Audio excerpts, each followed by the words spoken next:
Assalamualaikum dan salam sejahtera. Anda kini sedang menonton mydigital.kkmm, edisi kesihatan dan gaya hidup bersama saya Marsila Hassan. Baiklah, alam sekitar dunia adalah pembangunan lestari yang berkait rapat dengan pertumbuhan dan juga kestabilan ekonomi yang mampan, dan melihatkan perkembangan moden kini, pastinya ia dapat memberi keperluan maksima buat seluruh rakyat Malaysia. Tetapi pada dasarnya, adakah bentuk pertumbuhan ekonomi dapat diteruskan selama-lamanya jika sumber alam sekitarnya tercemar dan rosak? Hari ini kita akan bersama dengan Kementerian Alam Sekitar KASA yang bakal mengulas lanjut segala manfaat dan juga usaha demi menjaga kelestarian alam sekitar untuk generasi akan datang. Nantikan semuanya hanya di mydigital.kkmm, edisi kesihatan dan gaya hidup.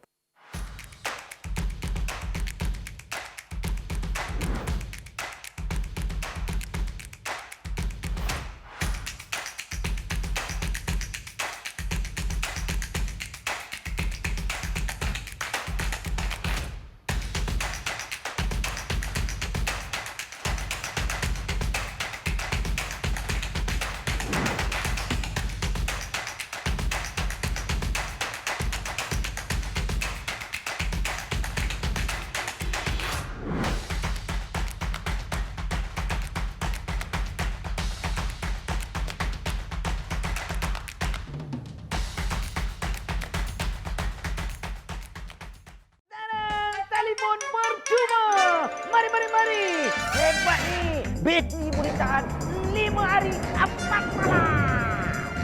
Maka dengan ini, gadget-gadget lama dan yang suatu dengannya, ketong sampahlah nampak gayanya. Banyak kesianan. Nah. Mat, mana boleh buang e-waste macam tu? Siapa tu? Habis tu nak buang dekat mana? Luar tu sampah! Buat satu kau! Bukan macam tu. E-waste ni... Apa waste? Waste? No waste my time lah! Kau ni kacau lah rancangan aku ni! Subscriber aku semua nak tengok aku beraksi sekarang ni tau! Dah! Left! Show! Kita nak cakap pasal buangan elektrik dan elektronik e-waste. Ya, aku tahulah e-waste. Dia waste, aku waste. Main-main pula dia. Tak boleh macam tu, Mat. Kenapa tak boleh? Ha? Apa masalah kau ni? Buat slow. Ha? Sebab... barulah senang nak terangkan. Kat mana ni? E-waste ni adalah peralatan elektrik dan elektronik yang ada dalam rumah kita ni. Apa ni? Elektrik? Elektronik? Apa ni ngak? Rumah kau! Rumah kau hijau! Yalah, terutamanya 6 benda ni. Televisyen, pendingin hawa, mesin basuh, peti sejuk, telefon bimbit dan komputer peribadi. Kita tak boleh buang sama macam sisa pepejal yang lain. Ianya mengandungi bahan berbahaya seperti plumbum, merkuri dan arsenik yang boleh menjejaskan kesihatan manusia dan alam sekitar. Hah? Menjejaskan alam sekitar? Kesihatan? Ini telefon aja kot. Bukannya sisa kimia pun. Benda ni. Farid ni. Ya tak ya juga. Telefon je kan? Jom. Apa ni? Tempat belum pusat sampah. E-waste ni ada pelbagai bahan berbahaya yang boleh mencemarkan tanah dan juga air. Apabila hujan, ia akan melarut resap dan mencemarkan air dan tanah, lalu menjejaskan sumber air dan rantaian makanan. Tak ke menjejaskan kesihatan tu? Boleh jejaskan kesihatan? Tak nampak pun. Memanglah tak nampak, tapi jangka masa panjang, ianya boleh merosakkan hati, buah pinggang, jantung dan lain-lain lagi. Alamak, takut. Tahu takut? Tapi pada masa yang sama, e-waste juga mempunyai bahan logam yang berharga seperti emas, perak, tembaga, palladium dan platinum yang boleh digunakan semula sebagai bahan mentah untuk menghasilkan produk baru. Emas, perak, gangsa, aluminium. Sebab itulah kita perlu pastikan pengurusan e-waste ni dilaksanakan secara mesra alam dan betul. Oh, habis tu nak buang dekat mana ni? Kita hendaklah menghantar e-waste ke pusat pengumpulan yang berdaftar. Pusat pengumpulan pendaftar? Dekat mana tu? Cuba bagi tahu. Senarai pusat pengumpulan boleh dirujuk di laman sesawang ewaste.doe.gov.my dan juga muat turun aplikasi My eWaste di telefon pintar anda. Buat apa tu? Download app lah. Kata nak suruh e-waste. App jangan Pantas!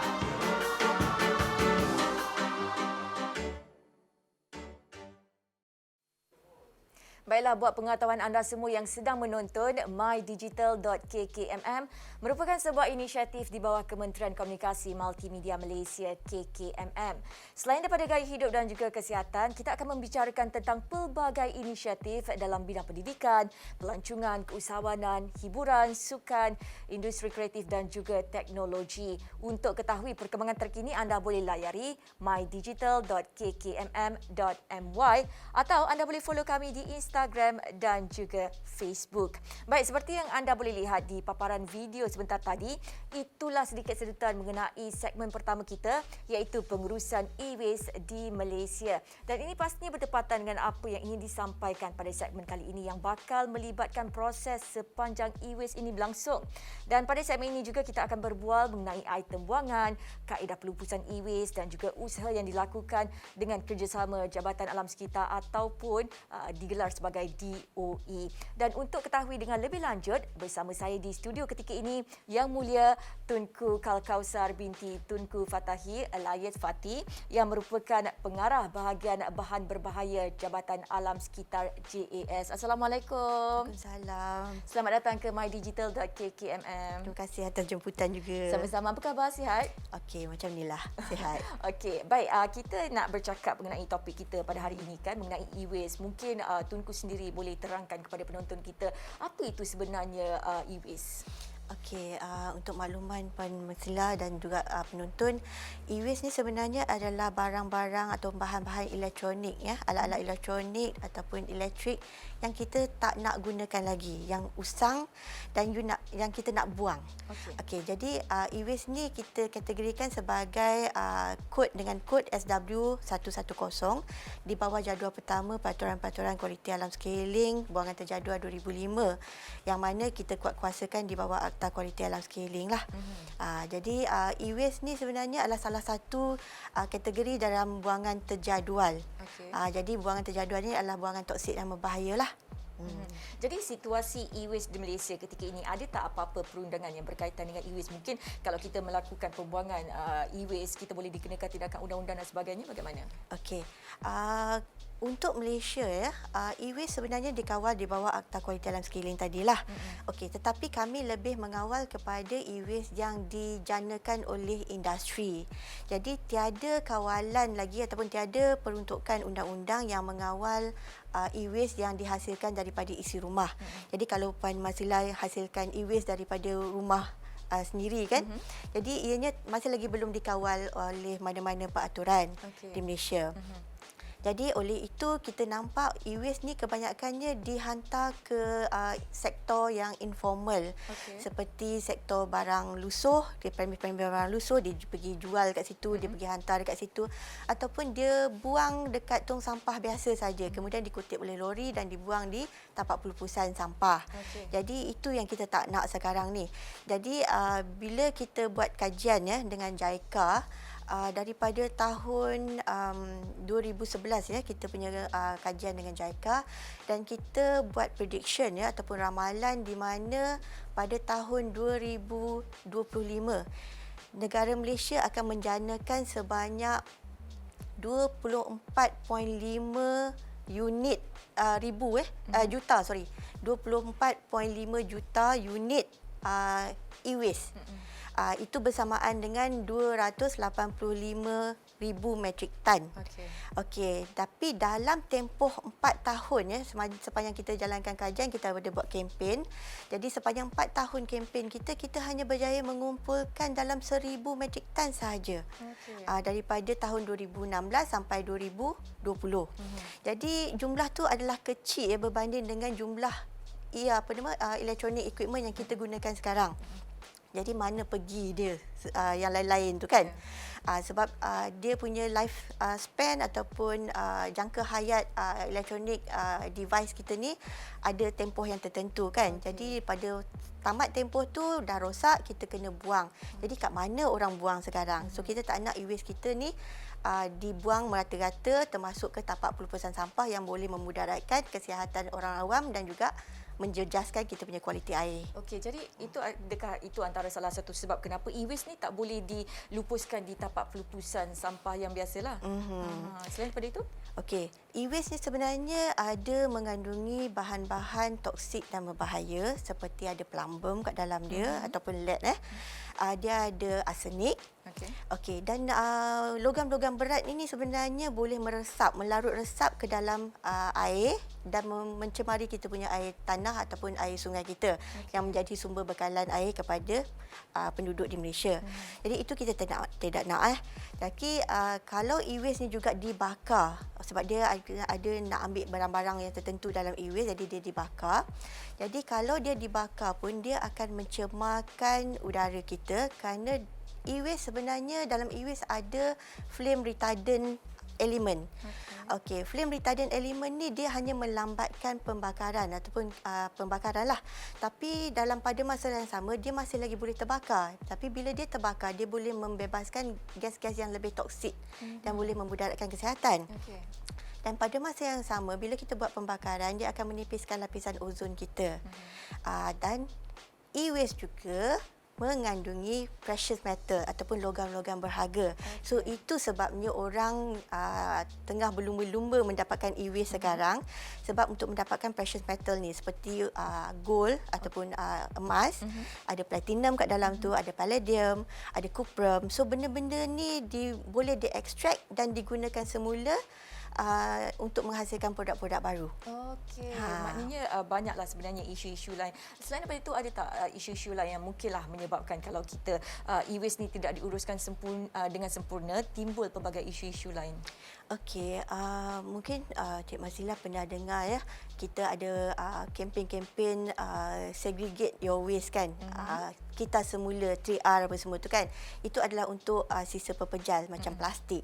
Okey, umpamanya sekarang kalau macam plastik tu kalau kita tak segregate dekat punca, di peringkat punca dan kita buang sewenang-wenangnya. Tapi kita ada juga industri plastik di Malaysia. Dan industri plastik ni dia menggunakan plastik-plastik yang terpakai yang kita semula ni. Jadi kalau kita tak segregate, kita tak jalankan amalan segregation tadi tu, jadi mereka ini akan tak ada supply. Tapi bila tak ada supply untuk raw material dia akan memohon untuk pengimportan. Sama juga dengan e-waste. Jadi kalaulah e-waste kita tak uruskan dengan baik, benda-benda yang dalam e-waste tadi tu tak dapat diekstrak kembali. Sedangkan JAS melesenkan premis-premis yang tertentu untuk buat pemerolehan kembali ataupun recovery ya. Jadi mereka ni tak akan ada cukup supply.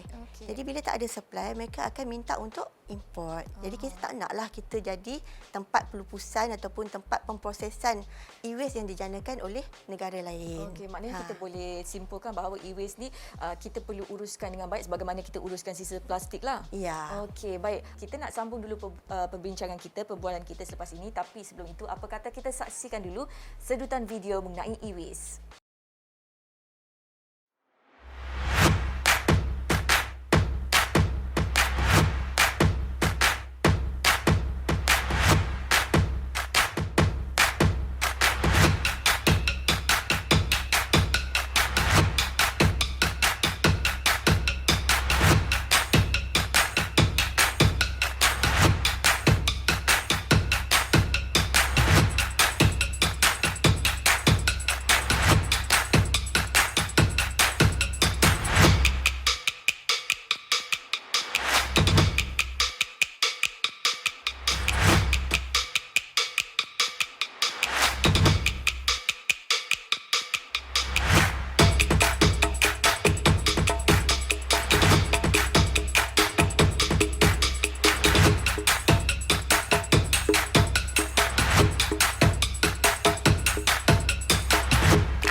Jangan buang e-waste merata-rata. Itu dia sedutan yang pendek tetapi membawa mesej yang besar buat kita semua. Saya pasti banyak yang ingin dikongsikan oleh Yang Mulia Tunku sendiri mengenai aplikasi ini, tetapi kita nak bertanya dahulu mengenai risiko pencemaran e-waste. Baik Tunku, sebenarnya kan bagi mengelakkan risiko pencemaran e-waste dalam alam sekitar ni kan, apa sebenarnya yang perlu dilakukan oleh orang ramai? Okey, buat masa sekarang Jabatan Alam Sekitar telah mewujudkan sebanyak 178 buah pusat pengumpulan e-waste dan kita juga melesenkan sebanyak lebih kurang 41 pusat ataupun premis yang boleh membuat perolehan semula ataupun recovery untuk bahan-bahan daripada e-waste tadi. Dan daripada jumlah 41 tadi ada lebih kurang 23 premis yang mengkhususkan untuk mengambil e-waste daripada isi rumah. Jadi kita mengharapkan agar pihak orang awam ni, masyarakat untuk mengguna pakai ataupun menghantar e-waste masing-masing ke pusat-pusat pengumpulan yang kita telah wujudkan dan memastikan e-waste yang mereka janakan tu dilupuskan secara mesra alam. Kerana premis-premis yang kita dah lesenkan tadi tu dan pusat-pusat pengumpulan tu kita dah bimbing macam mana nak mengendalikan e-waste, dan pusat-pusat pemulihan kembali tu memang akan mengendalikan ataupun menguruskan e-waste tu secara lestari. Okey. Baik, dalam usaha untuk mengurangkan e-waste ni, apa antara usaha-usaha yang dilakukan oleh Jabatan Alam Sekitar tu sendiri? Okey, selain daripada kita mewujudkan pusat-pusat pengumpulan, kita juga sekarang ni aktif menjalankan kempen-kempen untuk pengumpulan e-waste, di mana pihak KASA telah pun membuat pengumuman di mana Sabtu terakhir setiap bulan adalah hari pengumpulan e-waste sejak tahun ni lah, awal tahun ni. Jadi kita akan menganjurkan kempen-kempen bersama dengan pihak-pihak yang berminat untuk kita menjalankan pengumpulan e-waste bagi memudahkan orang awam untuk menghantar e-waste masing-masing. Di samping tu kita juga mewujudkan apps My e-waste apps di mana orang awam boleh mendapat maklumat tentang e-waste. Di samping tu juga yang paling penting adalah mereka boleh dapat tahu kat mana lokasi pusat-pusat pengumpulan yang telah diwujudkan. Maknanya kita boleh search lah di apps tu. Okay. Boleh search dalam apps dan kemudiannya kita boleh hantar kita punya e-waste ke situ ataupun kita boleh buat arrangement untuk e-waste tu diangkut oleh pusat pengumpulan tu daripada rumah kita. Jadi terdapat 96 pusat pengumpulan yang menyediakan khidmat untuk mengambil e-waste daripada rumah penduduk. Jadi kita harapkan masyarakat mengguna pakailah saluran yang betul ni untuk memastikan e-waste yang dihasilkan tu dilupuskan secara lestari. Di samping tu juga kita ada menghasilkan bahan-bahan promosi ataupun untuk kempen kesedaran kita lah, di mana kita ada jalan buat video macam video pendek tadi tu, dan kemudian kita ada video pendek bersama dengan Omar Hana.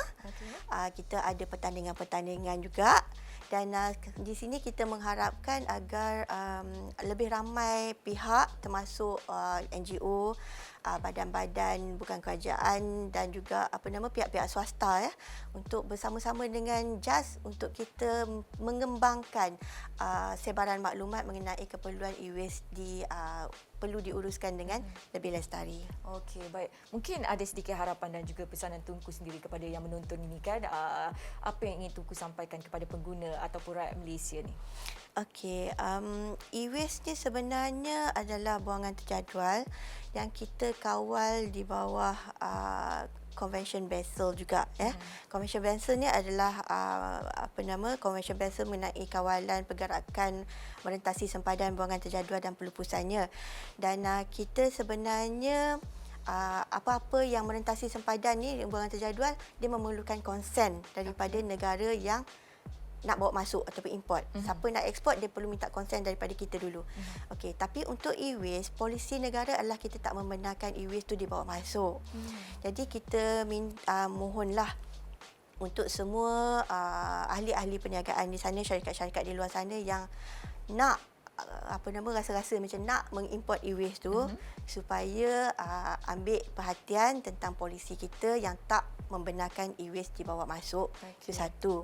Dan kemudiannya alam sekitar kita ni sebenarnya adalah tanggungjawab kita. Betul. Kita akan mewarisikan alam sekitar kita kepada anak cucu kita nanti. Jadi tanggungjawab kita untuk memastikan alam sekitar kita lebih terjaga, terpelihara, bersih agar mereka pun boleh menikmati alam sekitar yang sama seperti yang kita nikmati sekarang. Betul, untuk kesenangan generasi akan datang juga kan.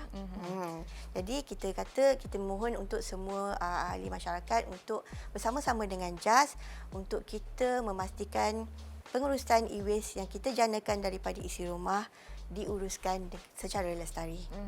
Baik Tunku, mungkin ada yang ingin mengetahui, bertanya mengenai e-waste kan, tak tahu e-waste, jenis-jenis dan sebagainya kan, apa antara platform yang boleh mereka layari untuk lebih tahu mengenai e-waste ni? Okey, selain daripada muat turun apps tadi tu, mereka boleh tengok kita punya website ataupun laman sesawang JAS. Kita ada portal yang khas untuk e-waste. Okey. Dan mereka juga boleh email kepada kami di bahagian bahan berbahaya di email e-waste _hh @doe.gov.my. e-waste_hh@doe.gov.my. Ya. Okey. So dalam Facebook kita pun siapa yang like Facebook Jabatan Alam Sekitar, setiap minggu kita akan keluarkan infografik mengenai e-waste. Jadi daripada situ pun mereka mendapat tahu tentang maklumat tentang e-waste dan juga kempen-kempen pengumpulan e-waste yang kita jalankan. Maksudnya banyak platform yang disediakan oleh pihak Jabatan Alam Sekitar sendirilah untuk orang ramai mendapatkan maklumat mengenai e-waste ni. Okey, baik. Terima kasih banyak-banyak Tunku kerana sudi bersama kami di mydigital.kkmm. Tapi kita melihatkan kan apa yang diketengahkan sebenarnya. Saya pasti inisiatif ini bukan sahaja mampu memulihkan negara, malahan ia dapat menjaga kualiti alam sekitar di Malaysia khususnya. Anda kena ingat, semakin banyak barangan elektrik dan elektronik yang dihasilkan, semakin banyak juga e-waste yang perlu dibuang dan diuruskan. Jadi pastikan anda selidik dahulu pengurusan yang sepatutnya. Ataupun lebih mudah lagi, kalau anda boleh layari sahaja e-waste_hh@doe.gov.my untuk mendapatkan maklumat yang lanjut. Baik, selepas ini kita akan mengupas pula tentang segmen kedua, iaitu program Denai Sungai Kebangsaan DSK. Anda boleh layari mydigital.kkmm.my untuk ketahui pelbagai perkembangan terkini. Ingat, pelbagai booth dan juga aktiviti menarik disediakan khas buat anda. Jangan lupa untuk follow kami di Instagram dan juga Facebook. Tapi sebelum itu, jom kita saksikan satu lagi paparan menarik mengenai e-waste hanya di mydigital.kkmm, edisi kesihatan dan gaya hidup. Jangan buang e-waste merata-rata. Jangan buang e-waste merata-rata. Bahaya untuk kita juga alam sekitar. Bahaya untuk kita juga alam sekitar. Jangan e-waste, e-waste, e-waste, e-waste.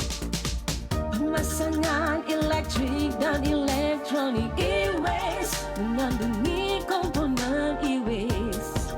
Akumulator, suis, laksa, kaca dari tiga sinar karbon, kaca teraktif dicemari, kadmium, raksa, plumbum, kromium.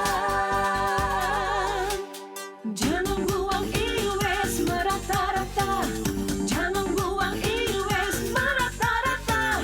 Bahaya untuk kita juga alam sekitar. Bahaya untuk kita juga alam sekitar. Don't e-waste.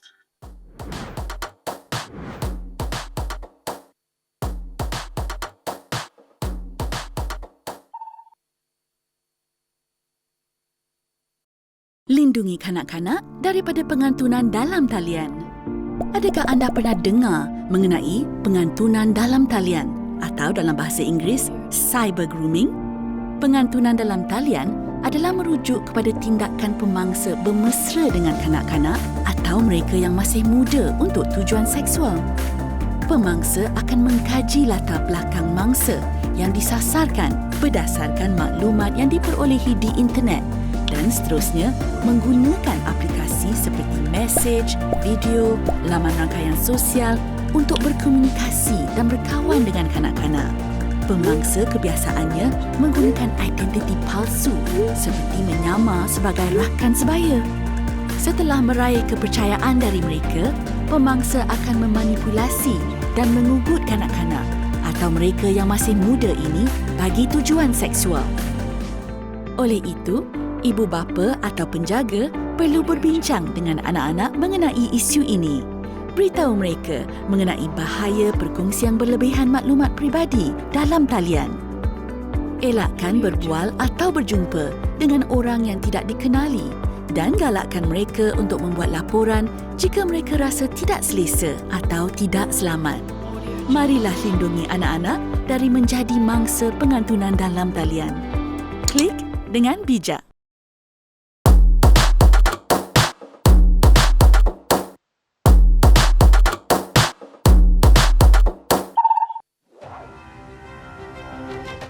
Sungai? Korang rasa komuniti kita tahu ke tentang sungai? Jadi kita nak buat video temu bual, jom turun sungai. Jom kita terjah dapatkan jawapan daripada mereka. Tu saya asal mana? Asal Kampung Batu Bala, Jerantut, Pahang. Kat area rumah ada sungai tak? Sungai juga Datuk saya pernah turun bersama sungai. pernah dan biasa mengambil sungai. Air sungai tu boleh diminum tak? Buat masa ni kategorinya mungkin 3 lah. Ya. Tapi dia ada hulu tu ada sebelah sungai yang jernih sangat dan boleh diminum. Saya kategori 2 clean yang ada. Jernih air ni dan boleh diminum. Terima kasih Datuk Sri.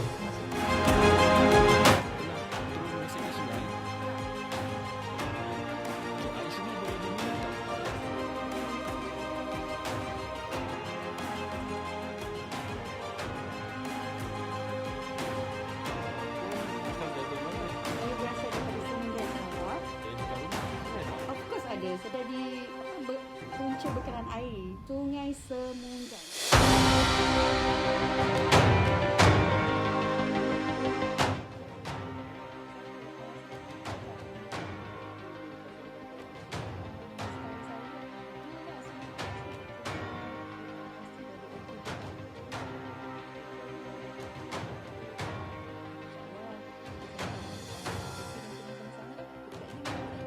Ada sungai.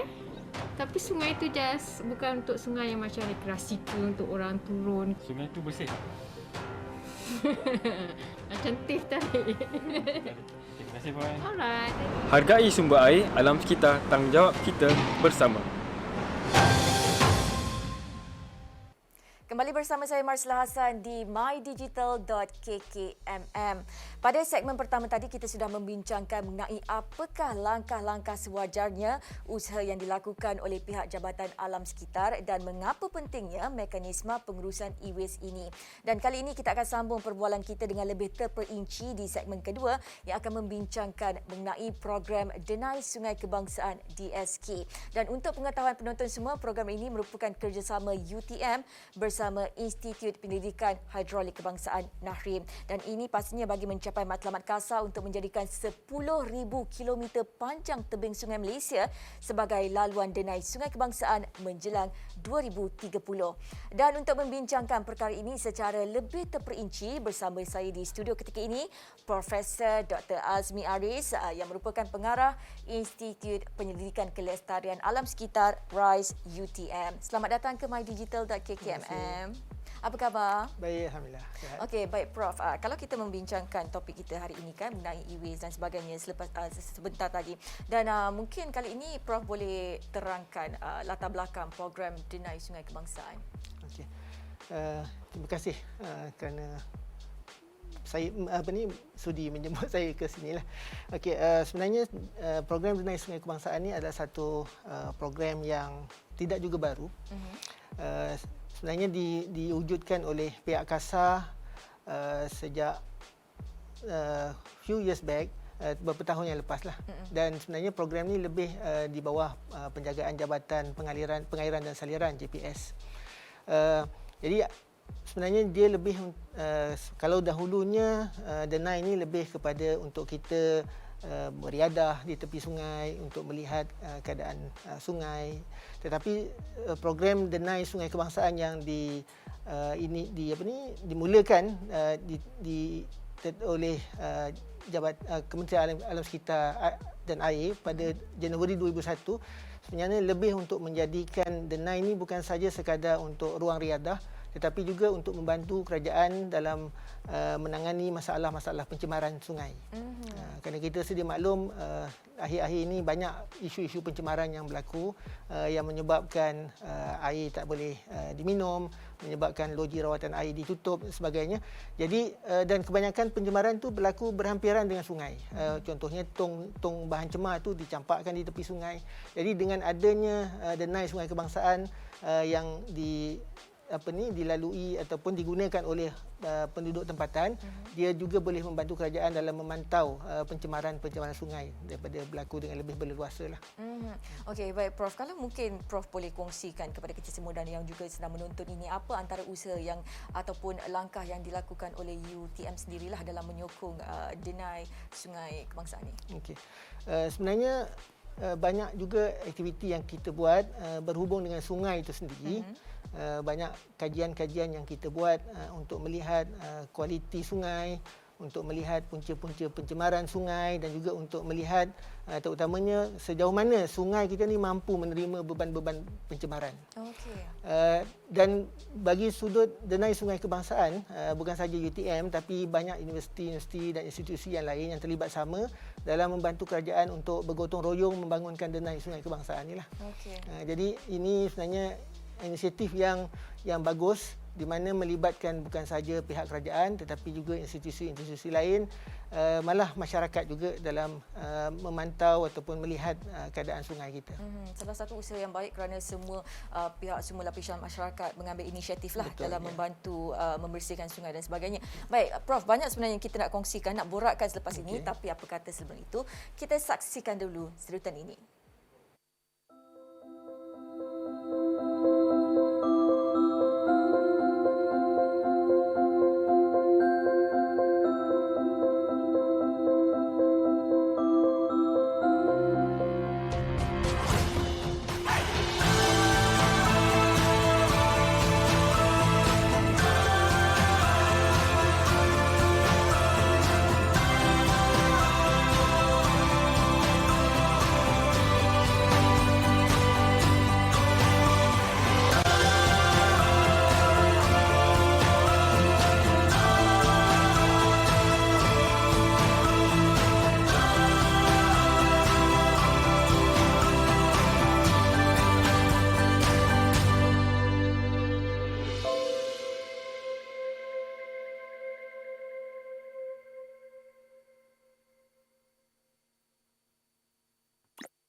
Okey, baik Prof. Kalau kita bercakap mengenai membudayakan kelestarian alam sekitar ni kan, saya pasti ramai yang setuju tentang elemen pelibatan komuniti ni adalah perlu. Jadi dalam konteks program DSK ini sendiri kan Prof, adakah apa-apa bentuk aktiviti ataupun program komuniti yang diutamakan?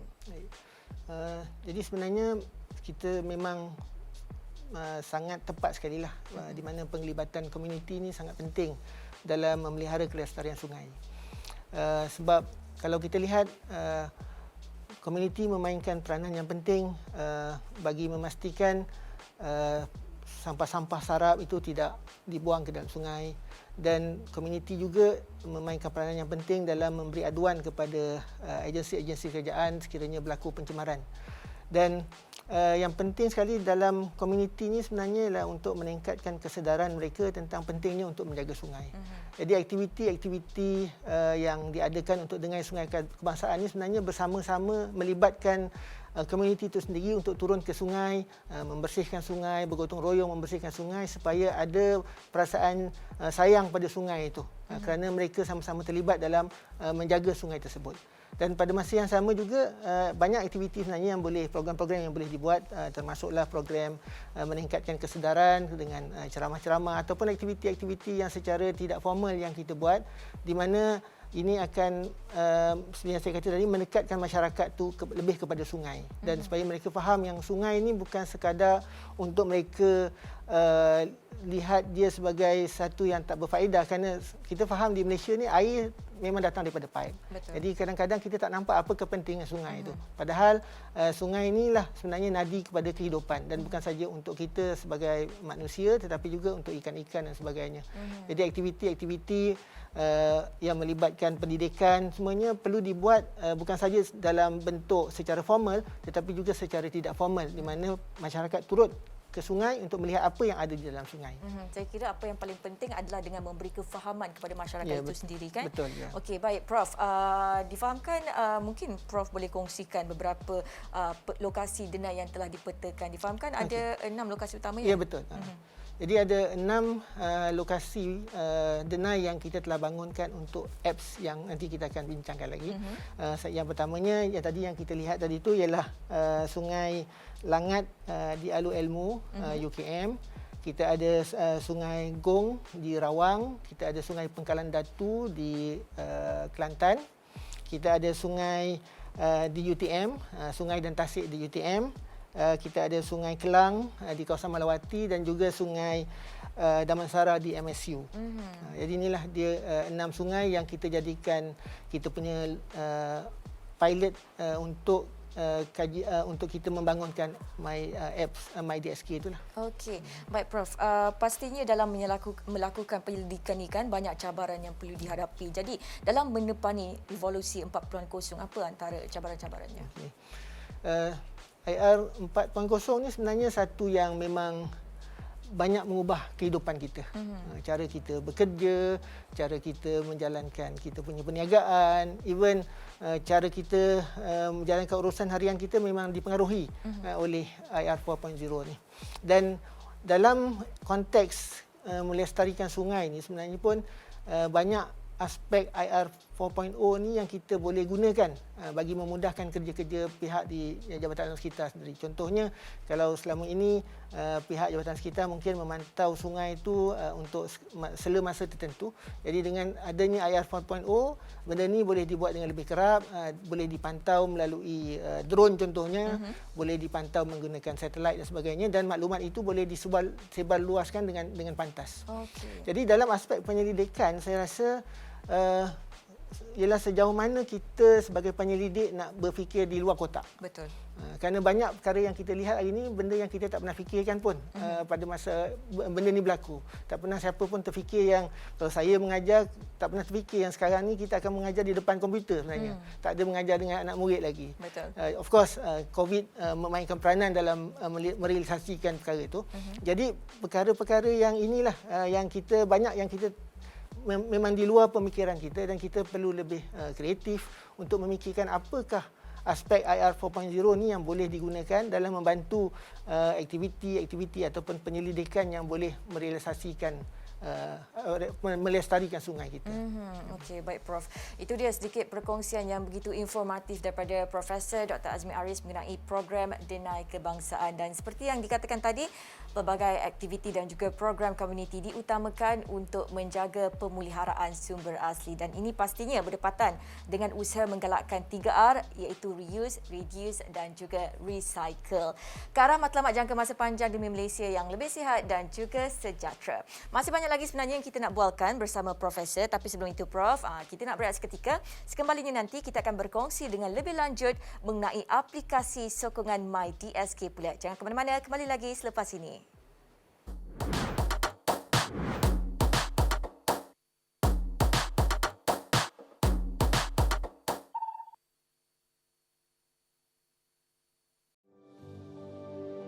Our world has changed. We are connected more than ever. No borders separate us. Interconnectivity demands critical information to be delivered in real time. Digital transformation empowers government agencies, educates our future generations, and enables businesses to scale bigger and faster. The power of big data and analytics create a more efficient connection among businesses and enhances customer experience.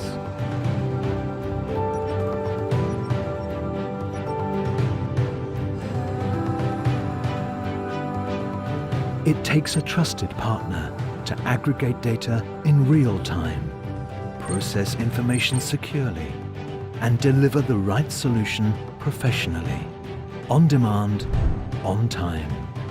We are empowering big data right here.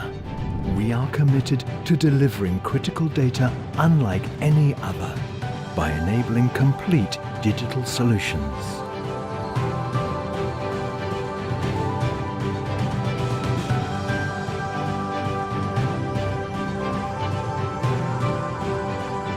Seeking a world-class data center? Consider it done.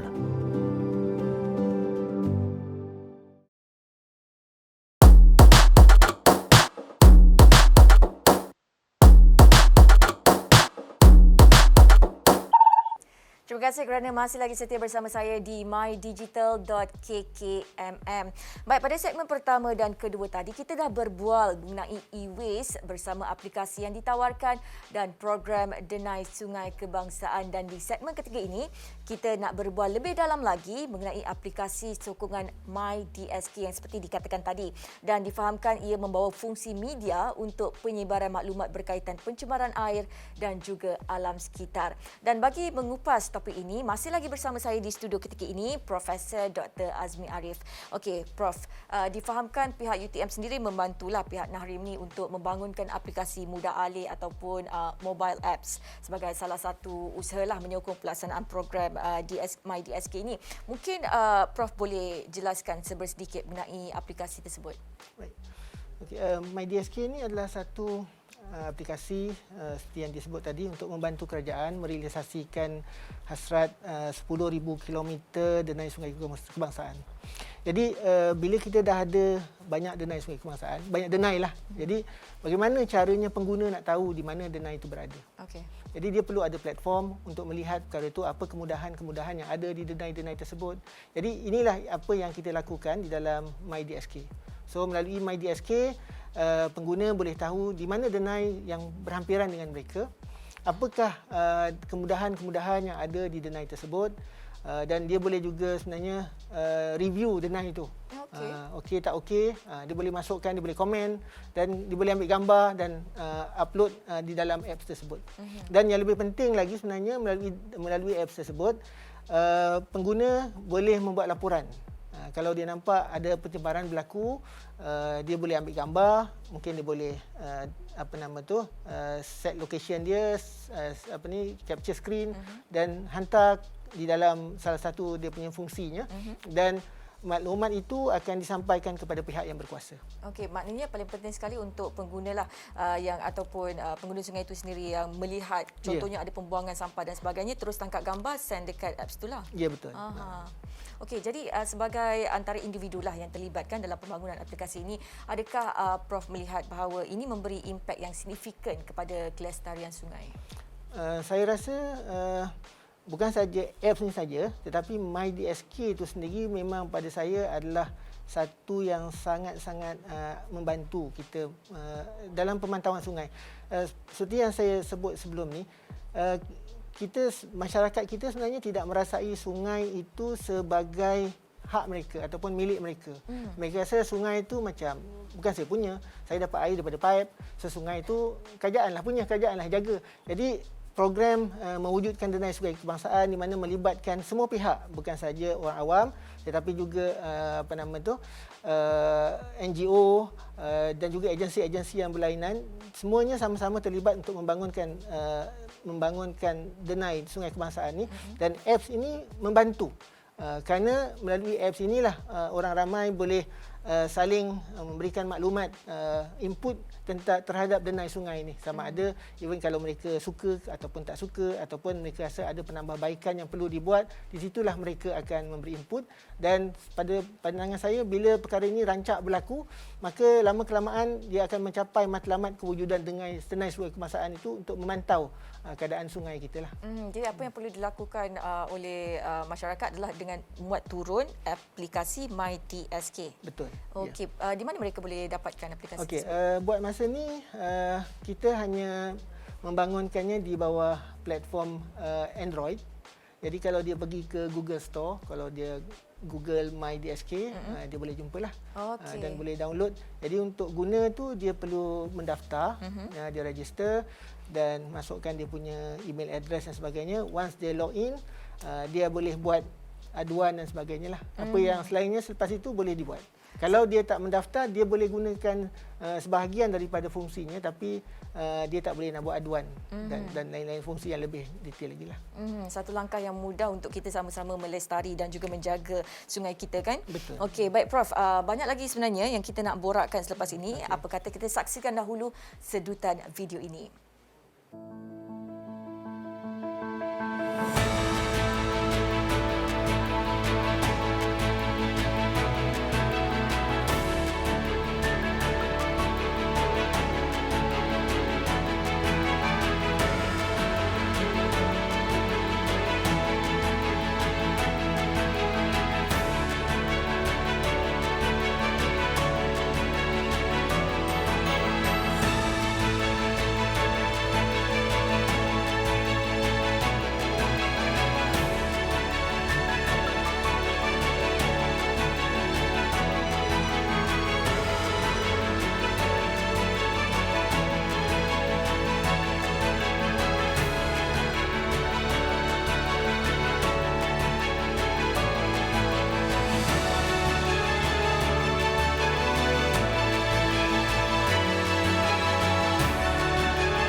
Okey, baik Prof. Laluan denai ini dipaparkan dalam peta navigasi. Mungkin Prof boleh kongsikan ciri-ciri dan kemudahannya. Okay. Jadi bila seorang pengguna memilih mana denai yang dia nak, so dia akan dipaparkan, dia boleh pilih map dan dia akan dipaparkan pada map itulah di mana denai itu, dan pada masa yang sama terdapat simbol-simbol yang mana kalau dia pergi ke simbol tu akan memberitahu dia apa fasiliti yang ada di sungai tersebut. Okey. Sama ada di denai itu ada toilet ke, ataupun ada tempat parking, dan ataupun ada apa-apa fasiliti lah yang wujud semuanya memang dimasukkan di dalam apps tersebut. Maknanya di ruang carian tu kita cuma perlu masukkanlah kawasan yang kita berada tu. Kita pergi ke kawasan yang kita nak. Dia sebenarnya ada beberapa cara lah untuk masuk ke dalam denai ni, ke denai sungai ni. Satu cara kita boleh terus pilih. Sekarang ni memang tak banyak, jadi memang tak banyaklah nak pilih. Tapi bila lebih banyak lagi denai-denai sungai yang dimasukkan ke dalam apps ni, dia akan ada fungsi carian lah, di mana kita nak cari denai yang dekat dengan rumah kita. Dan kemudian pada masa itu kita boleh pilih. Kalau misalnya kata kita nak cari, kita ni suka berbasikal. So kita boleh klik dekat fasiliti basikal.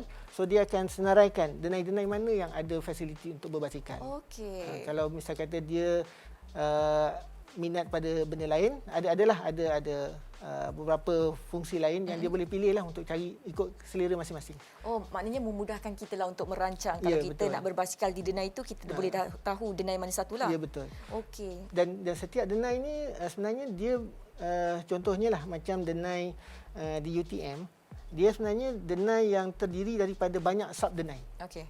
Jadi mungkin kalau kita nak cover hari ini, kita nak pergi sub denai ini saja pun boleh. Dan dia ada bagi tahu berapa panjang denai tersebut, dan pada masa yang sama dia akan bagi tunjukkan kita lah laluan-laluan tersebut dan macam mana laluan tersebut dihubungkan dengan denai yang lain. Pun boleh juga. Okey, bila kita dengar apa yang dikatakan oleh Prof ni, kita tahu bahawa aplikasi ini sangat mudah digunakan, friendly user. Jadi mungkin ada apa-apa penambahbaikan terhadap aplikasi ini akan dilakukan pada masa akan datang nanti. Okey.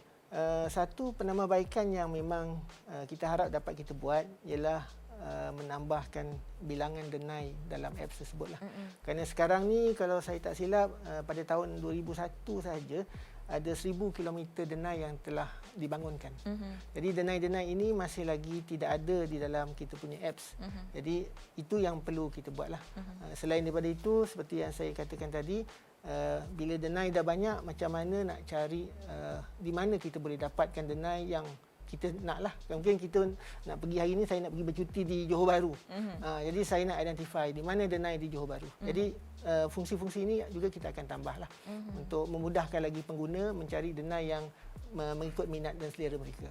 Okey, baik Prof. Saya kira itu satu penerangan yang cukup padat, yang cukup jelas sekali buat Prof kepada penonton kita di mydigital.kkmm ni. Okey, kalau kita boleh rumus segala usaha ke arah kelestarian alam sekitar ni, kita harap sentiasa dipupuklah bagi melahirkan keluarga Malaysia yang lebih peka dengan keadaan sekeliling.